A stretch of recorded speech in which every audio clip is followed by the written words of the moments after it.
2వ అధ్యాయము మొదటి వచనం నుంచి కొన్ని వచనాలు అందరం కలిసి చదువుతాం. మత్తయి సువార్త 2వ అధ్యాయము మొదటి వచనం నుంచి కొన్ని వచనాలు అందరం కలిసి చదువుకున్నాం. రాజైన హేరోదు దినములందు యూదయ దేశం బెత్లెహేములో యేసు పుట్టిన పిమ్మట తూర్పు దేశపు జ్ఞానులు యెరూషలేమునకు వచ్చి, యూదుల రాజుగా పుట్టినవాడు ఎక్కడనున్నాడు? తూర్పు దిక్కున మేము ఆయన నక్షత్రం చూచి ఆయనను పూజింపవచ్చుమని చెప్పి హేరోదు రాజు ఈ సంగతి విన్నప్పుడు అతనితో కూడా యెరూషలేము వారందరూ కలవరపడ్డారు. కాబట్టి రాజు ప్రధాన యాజకులను ప్రజల్లో నుండి శాస్త్రులందరినీ సమకూర్చి క్రీస్తు ఎక్కడ పుట్టినని వారిని అడిగారు. అందుకు వారు యూదయ బెత్లెహేములోని ఎలాగనగా యూదయ దేశం బెత్లెహేమా, నీవు యూదా ప్రధానులలో ఎంత మాత్రమును అల్పమైన దానవు కావు.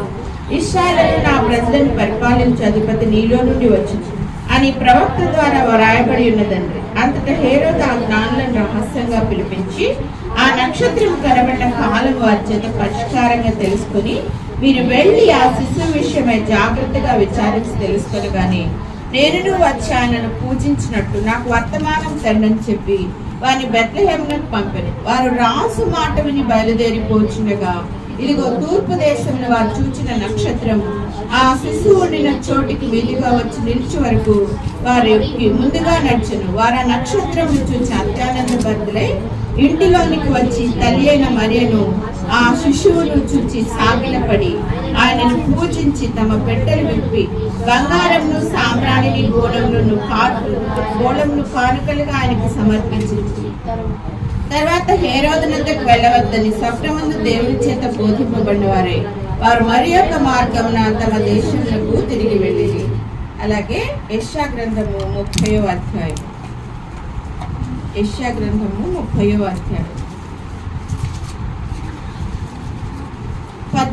వచనం నుంచి కొన్ని వచనాలు చదువుకున్నాం. యెషయా గ్రంథము 30వ అధ్యాయం. కావున మీ అందు దయచూపవలెనని యెహోవా ఆలస్యం చేయుచున్నాడు, మిమ్మల్ని కరుణింపవలెనని ఆయన నిలవబడి ఉన్నాడు. యెహోవా న్యాయము తీర్చు దేవుడు, ఆయన నిమిత్తము కనిపెట్టుకుని వారందరూ ధన్యులు. చాలండి. ఈరోజు మన పాఠం పేరేంటంటే the Lord will help his people. దేవుడు తన ప్రజలకు సహాయము చేయడు. ఇంకొకటి ఏంటంటే దీనికి ఇంకొక అంశం, ఇంకొక పాఠం పేరేంటంటే those who wait him they will be happy. ఎవరైతే దేవుని కొరకు కనిపెడతారో వాళ్ళు ఏమవుతారు? సంతోష భరితులవుతారు. దేవుని కొరకు కనిపెట్టువారు సంతోష భరితులవుదురు. మన పాఠం పేరేంటి? దేవుని కొరకు కనిపెట్టువారు సంతోష భరితులవుదురు. చెప్పండి. దేవుని కొరకు కనిపెట్టువారు సంతోష భరితులవుదురు. ఇంగ్లీష్లో ఏమని ఉంటుందంటే వెయిటింగ్. ప్రతి మనిషికి అన్నిటికంటే బాగా బాధకరమైందంటే వెయిటింగ్, కనిపెట్టడం, ఎదురు చూడటం. ఏదైనా మనము కోరుకున్నాము, పిల్లలు చాక్లెట్ కోరుకున్నారు అనుకోండి, వాళ్ళకి అప్పుడు ఇమీడియట్గా వచ్చేస్తుండాలా, లేకపోతే దాని కొరకు కొంచెం వెయిట్ చేయడం కష్టం.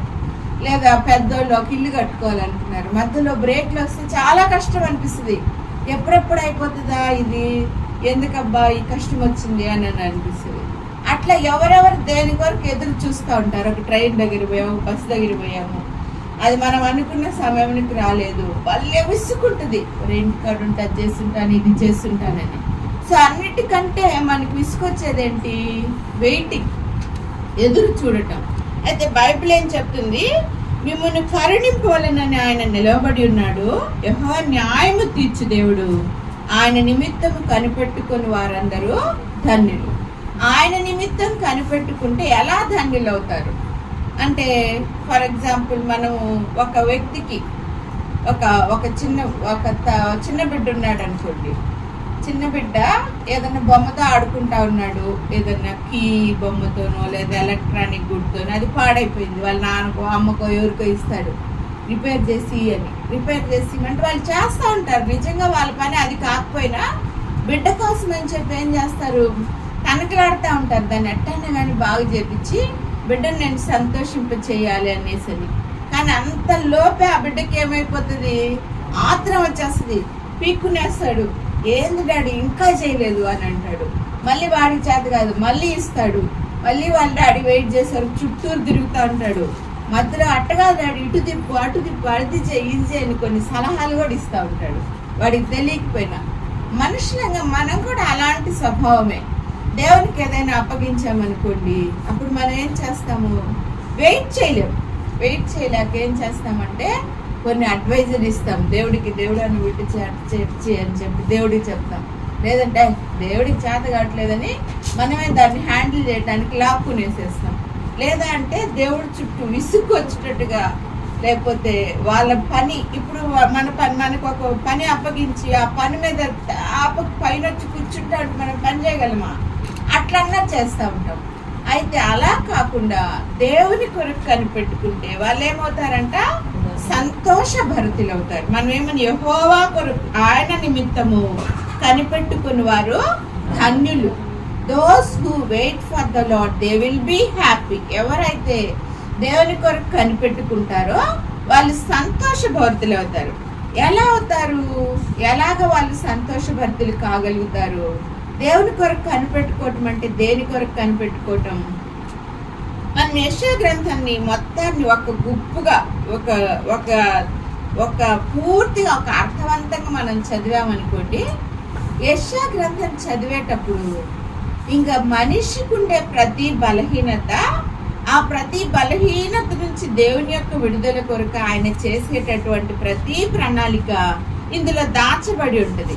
నేను బలహీనుడిని కాదు, నేను అన్ని విషయాల్లో స్ట్రాంగు, నేను ఎప్పుడు తప్పిపోలేదని ఎవరన్నా ఉంటే వాళ్ళు దేవుళ్ళు అయి ఉండాలి. కానీ ప్రతి మనిషి కూడా ఏమై ఉంటాడు, ఖచ్చితంగా బలహీనుడై ఉంటాడు. అందుచేత ప్రతి మనిషికి దేవుడు ఏం చేస్తాడంటే హెల్ప్ చేయాలి. ఒక మనిషికి దేవుడు హెల్ప్ చేయాలంటే ఆ మనిషి ఎవరి మాట వినాలా, దేవుని మాట వినాలి. అందుకే యోహాను సువార్త 1వ అధ్యాయం 1వ వచనంలో ఏమనుంది, ఆద్యందు వాక్యము ఉండెను, వాక్యము దేవుని యొద్ద ఉండెను, వాక్యమే దేవుడై ఉండెను. ఒకవేళ చిన్నబెట్టి ఇచ్చినట్లుగా తండ్రికి బొమ్మిచ్చి చుట్టూరు తిరుగుకుంటా లాక్కుంటా అడ్వైజులు ఇస్తా ఉంటే పని చేయగలరా? చేయలేరు. కానీ దేవుడికి నేను అప్పగించాను, దేవుడు నన్ను నడిపించినట్లుగా నేను నడుస్తాను అనుకున్నటువంటి వాళ్ళని దేవుడు ఎలాగా నడిపిస్తాడు చూడండి. యేసుక్రీస్తు పుట్టినప్పుడు ఏం జరుగుతా వచ్చింది మనం చదివాం. మత్తయి సువార్త 2వ అధ్యాయంలో ఏం చదువుతూ వచ్చాం, జ్ఞానులు, వాళ్ళెవరు, జ్ఞానులకి ఏం కనిపించింది, ఒక నక్షత్రం కనిపించింది. నక్షత్రం దేనికి సూచన? చదవండి 2వ పేతురు పత్రిక 1వ అధ్యాయం. 2వ పేతురు పత్రిక 1వ అధ్యాయం.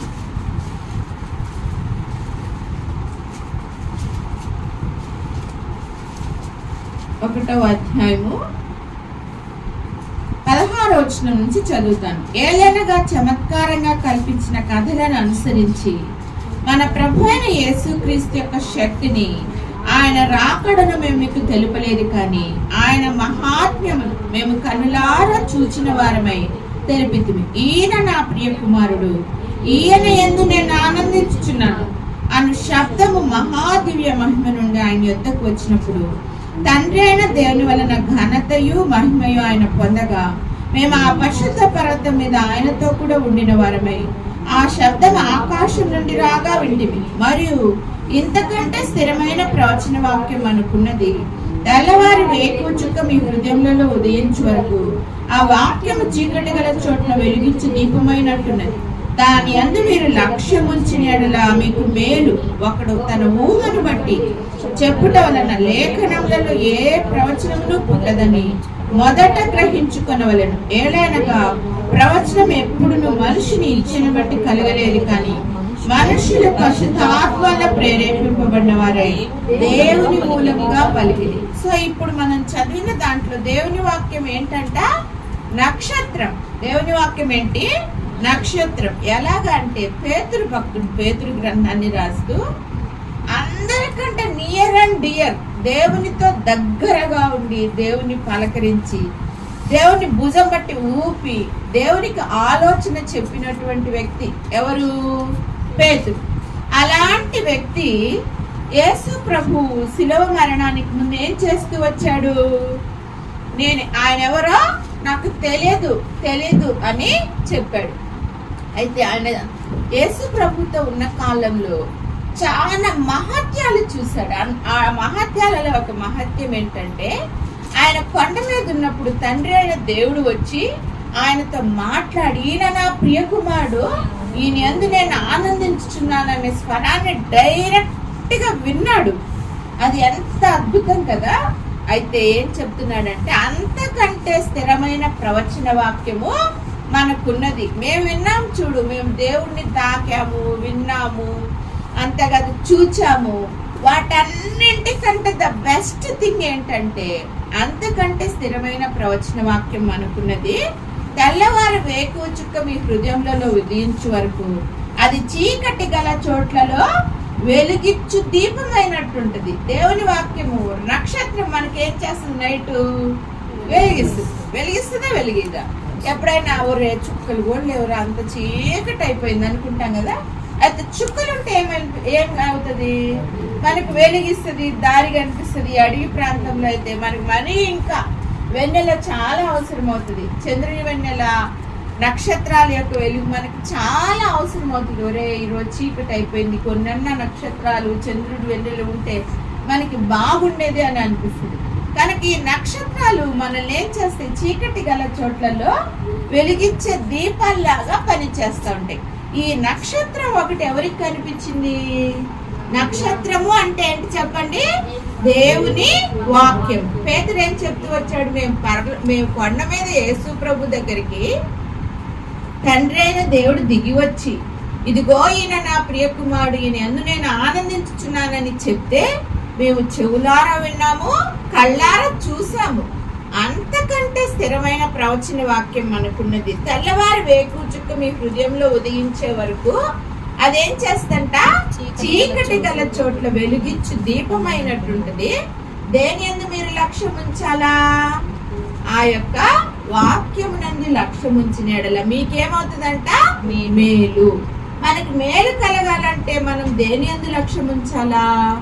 దేవుని వాక్యం యందు లక్ష్యం ఉంచాలా. అప్పుడు దేవుని వాక్యం మనల్ని ఏం చేస్తుంది? నడిపిస్తుంది. ఇక్కడ జ్ఞానులకి ఏం చూసి బయలుదేరారు? ఒక నక్షత్రం చూసి. వాళ్ళ జియాలజిస్ట్, వాళ్ళు ఏం చేస్తూ వచ్చారు? ఆ పరలోకంలో, ఆకాశంలో ఉండేటటువంటి ఆ నక్షత్రాలను చూసి వాళ్ళు ఏం చేస్తూ వచ్చారు? ఒక ప్రత్యేక నక్షత్రం ఇదని బయలుదేరి దాన్ని చూస్తూ వచ్చారు. దాన్ని చూస్తే అది నడిపిస్తుంది కదా, పోవాలి. పోకుండా మధ్యలో వాళ్ళు ఎవరిని కలిశారు? హేరోదు రాజుని కలిశారు.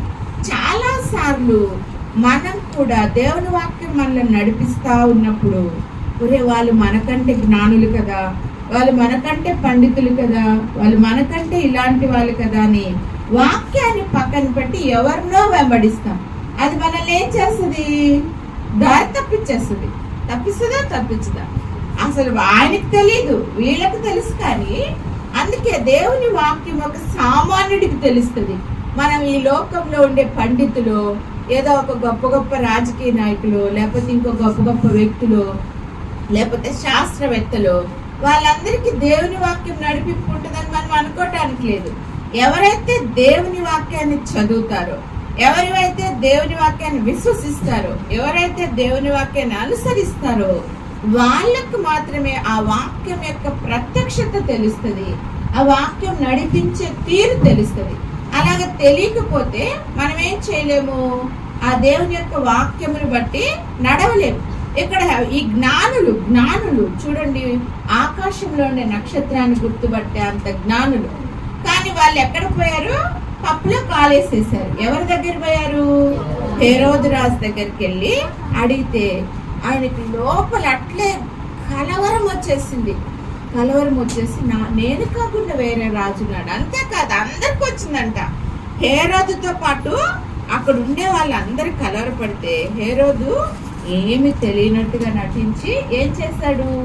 నక్షత్రం ఎక్కడ పుట్టుద్ది అని జ్ఞానులను అడిగి తెలుసుకుంటే, యూదయ దేశ బెత్లెహేమా, యూదా ప్రధానాలలో నువ్వు ఎంత మాత్రమో అల్పమైనటువంటి దానో కాదు, నీలో నుండి ఎవరు వస్తాడు?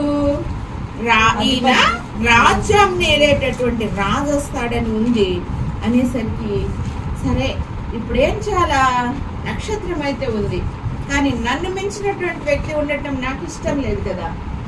అందుకని జ్ఞానులకి ఏం చెప్పాడంటే, మీరు వెళ్ళండి, మీరు వెళ్ళి ఆ శిశువు ఎక్కడున్నాడో, ఆ శిశువు ఉన్న స్థలం ఏదో దాన్ని చూసి మీరు ఆరాధించరండి, నేను కూడా వచ్చి ఆరాధిస్తానని చెప్పాడు. సరే అని చెప్పి వీళ్ళు నమ్మి మళ్ళీ ఏమన్నా ఆయనకైనా ఐడెంటిఫై చేయించాడో వీళ్ళని, మళ్ళీ తిరిగి ఎవరి మీద ఆధారపడ్డారు? నక్షత్రం మీదనే ఆధారపడ్డారు. మళ్ళీ తిరిగి ఆ నక్షత్రాన్ని చూస్తూ చూస్తూ వెళ్ళినప్పుడు అది ఎక్కడ నిలిచిందంట? చదువుదాం రండి ఆ మాట. మత్తయి సువార్త 2వ అధ్యాయం. తిరిగి దేవుడు తన ప్రవక్తలను పంపినప్పుడు ఆయన ఒక మాట చెప్తూ వచ్చాడు. ఏమంటూ వచ్చారంటే, మీరు కనుక 30వ అధ్యాయం మొదటి నుంచి చదివితే కొన్ని సంగతులు మనకు రాయబడి ఉంటాయి. ఏమని రాయబడి ఉంటే, మీరు నా వాక్యం అనుసరించడం చాలా కష్టం అనుకొని ఐగుప్తులకు వెళ్ళారు, తొందరగా పోవాలి, తొందరగా జరగాలి. మనకి చాలా సార్లు ఏదైనా కూడా తొందరగా జరగాలి అనుకుంటామా లేదా? అలాగా ఇశ్రాయేలీలు కూడా అనుకున్నారు. మీరు ఐగుప్తుని ఆశ్రయించారు, అయితే అవి మిమ్మల్ని ఏం చేసినాయి? హామ్ చేసినాయి. మీరు సామెతలు ఈ యెషయా గ్రంథం 30వ అధ్యాయం చదివితే మీకు 30వ అధ్యాయం నుంచి మీరు చదువుదాం రండి. 9-10 వచనాలు. వారు తిరుగబడు జనులు, అబద్ధమాడు పిల్లలు, యెహోవా ధర్మశాస్త్రం విననొల్లని పిల్లలు, దర్శనం చూడవద్దని దర్శనం చూచువానితో చెప్పువారు, యుక్త వాక్యములు మాతో ప్రవచింపకుడి, మృదువైన మాటలనే మాతో పలుకుడి. అంటే మీరేమంటూ వచ్చారు? 11వ వచనం, అడ్డము రాకుండుడి, త్రోవ నుండి తొలగుడి, ఇశ్రాయేలు పరిశుద్ధ దేవుని సంగతి మా ఎత్తకుడి అని భవిష్యత్ జ్ఞానులతో పలుకువారై ఉన్నారు. భవిష్యత్ జ్ఞానం ఎక్కడ దాగి ఉన్నది? దేవుని వాక్యంలోనే. ఎవరికైనా నాకు రేపు ఇలా జరుగుతుందని ఎవరైనా చెప్పగలరా? ఎవరో చెప్పలేరు. దేవుని వాక్యం చేత నడిపింపబడుతూ వచ్చినప్పుడు అప్పుడు ఇశ్రాయేలీయులకు దేవుడు అన్నాడు, మీరు అంత తొందరగా పోయినా మీరు ఎవరిని ఆశ్రయించారు? వాళ్ళు మిమ్మల్ని ఏం చేస్తూ వచ్చారు? తరిమి కొడతా వచ్చారు. అయితే చూడండి ఎలా తరిమి కొట్టారు. 17వ వచనం, మీరు పర్వతముల మీద నుండి కొయ్యవలను, కొండ మీద నుండి జెండావలను అగు వరకు ఒకని గద్దింపునకు మీలో 1000 మంది పారిపోయేదురు, 5గురి గద్దింపునకు మీరు పారిపోయేది. అంటే దేవుని వాక్యాన్ని కాకుండా, దేవుని ఆలోచనని కాకుండా వీళ్ళు ఎవరిని ఆశ్రయిస్తూ